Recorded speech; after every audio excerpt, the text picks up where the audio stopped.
Bem-vindo a mais um programa da série Diálogo Filosófico. Estamos recebendo hoje em nossos estúdios o professor Marcos Júlio.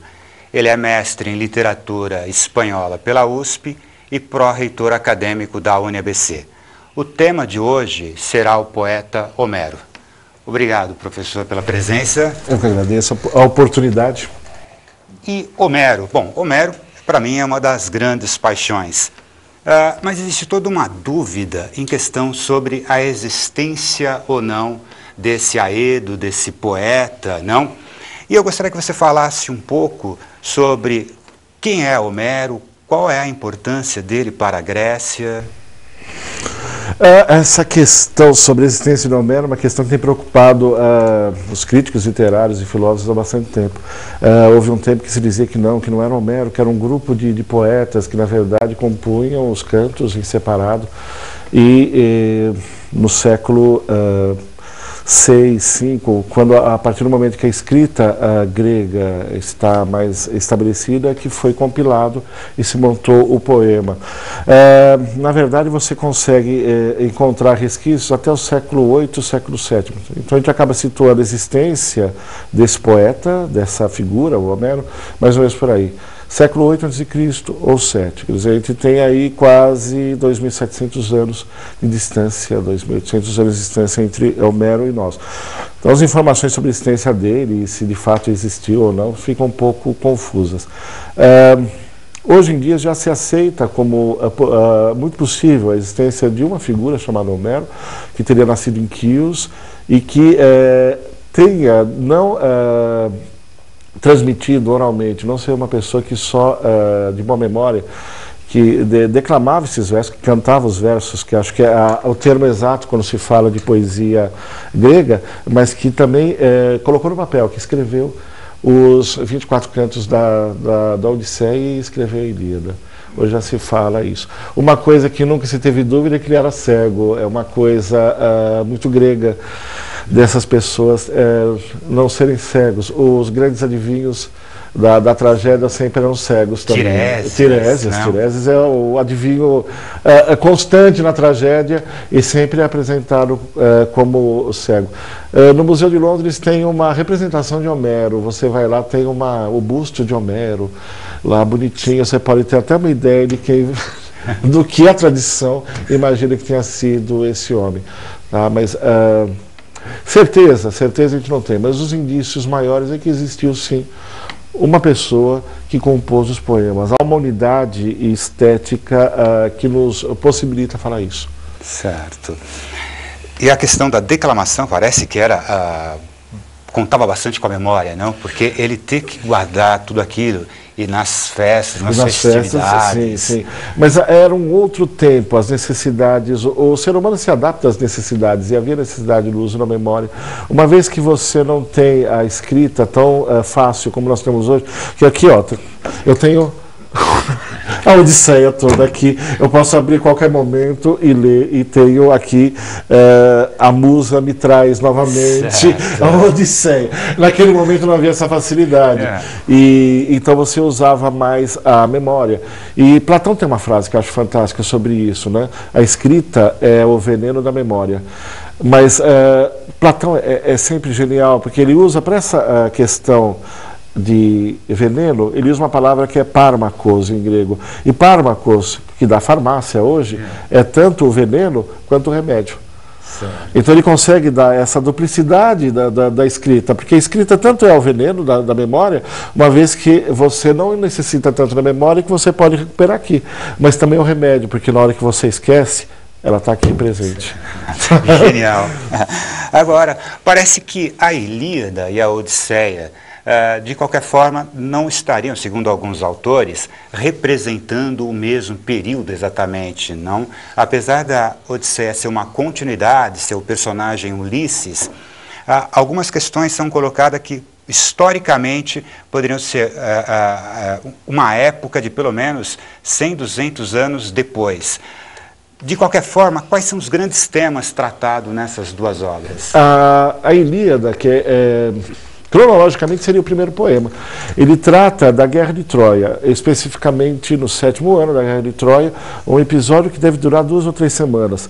A Guerra de Troia, a tradição coloca que ela durou 10 anos. O cerco dos gregos, a cidade fortificada de Troia durou 10 anos. E ela trata especificamente da fúria de Aquiles, né? O momento que ele é desprestigiado por Agamemnon, que é o chefe dos gregos.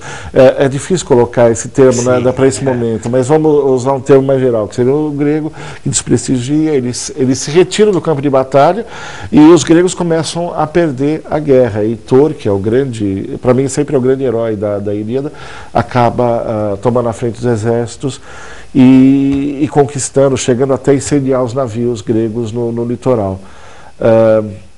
Então a Ilíada trata desse momento, sem adiantar muitas coisas. É sempre bom deixar um pouco de mistério para não contar nunca o final da história. A Odisseia seria uma continuidade, mas não uma continuidade necessária. Ele poderia ter passado num outro momento e não necessariamente Odisseu, Ulisses, né, que é o nome latino de Odisseu, ser o mesmo personagem que está lá na Ilíada. Algumas características do personagem, tanto na Ilíada quanto na Odisseia, se mantém. Na Odisseia, o Odisseu é chamado de Anquilometes. E na Odisseia, principalmente, deixa isso muito claro. O Anquilometes é aquele que tem o pensamento tortuoso. Como todo termo grego e toda questão de um pensamento grego, é muito difícil você traduzir para agora. Mas seria uma pessoa que conseguia pensar de uma maneira ardilosa, mas eu não quero colocar nenhum sentido moral. Porque se fala de ardiloso hoje, se pensa numa coisa assim, ruim, e na verdade não é isso. E tanto na Ilíada quanto na Odisseia, o Odisseu tem isso. Acho que o episódio com Polifemo na Odisseia é muito significativo, que ele chega, não sei se todo mundo conhece, ele mata os carneiros do Polifemo dentro da caverna, e ele fala para Polifemo que o seu nome é ninguém. Então quando ele tem que fugir, ele fura o olho do Polifemo, Polifemo fecha a caverna para ninguém fugir. Vem os outros, perdão, me fugiu o nome, os companheiros dele perguntam: quem está te ferindo? Ninguém está me ferindo. Quem está te matando? Não, ninguém está me matando. Quer dizer, com isso ele consegue desarmar, porque os amigos vão todos outros cíclopes, isso. Exato. Exatamente, um olho só, cíclope, um olho redondo no meio da testa, essa é a tradução de cíclope. Eles acabam deixando o Polifemo lá por conta própria, já que uma vez que não é ninguém que está atacando, como que eles poderiam ajudar? É uma constante isso do Odisseu, ele ter sempre uma solução, e uma solução parece que pensada de antemão. Tá? A Odisseia ela trata desse retorno, do retorno de Odisseu, amaldiçoado proposeiro, que vai perseguir. Também mais 10 anos para ele retornar à casa dele, que está sendo sitiada por pretendentes. A rainha, que é a Penélope, está lá sozinha, tecendo uma tapeçaria e dizendo que só vai se casar com o pretendente, porque a casa está abandonada, quando terminasse a tapeçaria. E Ulisses não consegue voltar, quer dizer, finalmente consegue voltar e colocar fim nesses problemas familiares. Tá? Dizem, até uma curiosidade, Lisboa vem de Ulisses, né? Sim, a cidade tem a fundação mítica, até o Fernando Pessoa coloca, né? A fundação mítica de Lisboa, também que ele teria chegado até Portugal.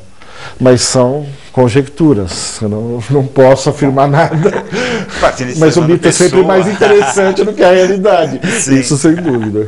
Agora, a Ilíada e a Odisseia, esse período homérico, no período arcaico, ela também tem uma questão de serem educativas, já que era uma sociedade aristocrática, onde os guerreiros tinham que ser educados de alguma maneira pelo exemplo. Dessa forma, o Homero, inclusive, é denominado do grande educador da Grécia. Sim, isso sim, é correto? Sempre foi considerado o grande educador. Uma característica do pensamento grego arcaico, e que também se reflete até depois do advento da filosofia de Aristóteles e Platão, quer dizer, da filosofia um pouco mais sofisticada, não estou pensando nos pré-socráticos, uma continuidade entre o estético e o ético. Então a poesia homérica, ela não tem só um caráter estético. como colocar isso em termos hoje, ela não tem a função só de provocar o prazer, um prazer desinteressado. Ela teria também essa função de, através do exemplo, do caráter e das ações desses heróis, educar o homem grego. Tá? Porque sempre a poesia épica tem a exaltação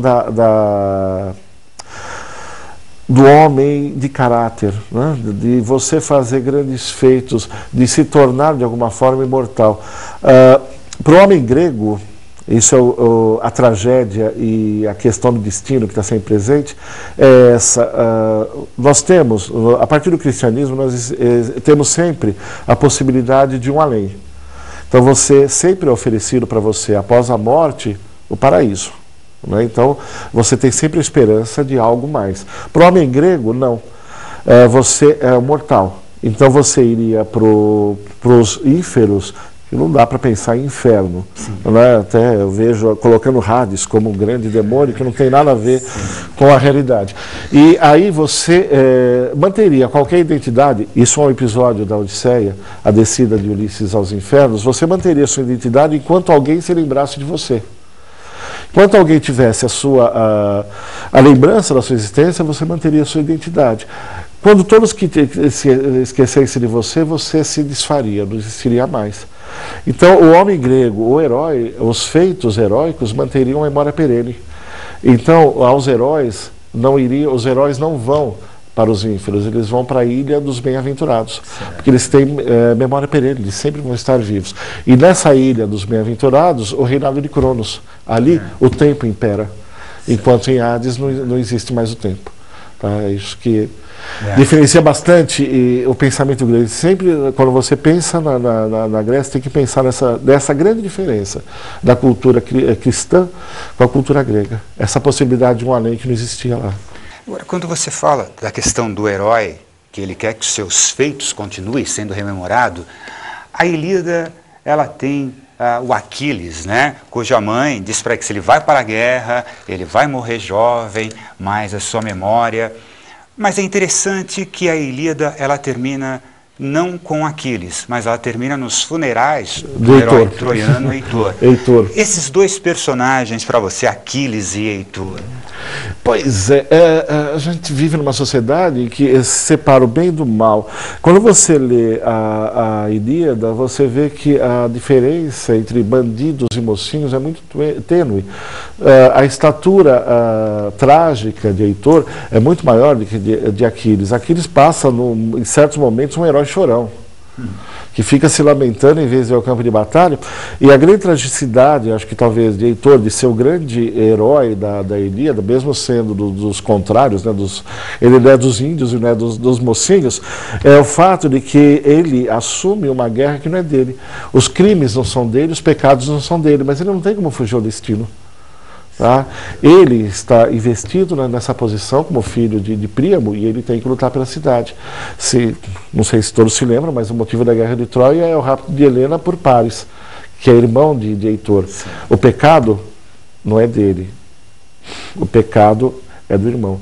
É extremamente tocante a última cena de Heitor se despedindo da esposa. E ele fala que talvez nunca mais avise. Ali está toda a dimensão trágica que a gente não consegue mais recuperar. Ele aceita o destino. E Aquiles sempre me parece aquele que está mais em busca da fama mesmo. Ele sabe que se ele fosse para a guerra, que ele acabaria morrendo e ele aceita. Mas como qualquer homem grego, é o ideal da bela morte também, que na Grécia, né, era muito melhor você morrer jovem e no campo de batalha do que velho e decrépito. Exemplo que eu acho a mais bela morte que eu vi até hoje é a do Ayrton Senna. Ele morreu jovem e fazendo o que tinha vontade. O que sempre quis fazer. Eu acho que assim, ele atingiu esse ideal grego da bela morte, o Ayrton Senna. Né? E vai sempre manter essa mítica do herói. Bom, agradecemos a participação do professor Marco Júlio. Eu que agradeço. Se vocês tiverem alguma dúvida, acessem www.unabc.br. Obrigado, professor. Obrigado.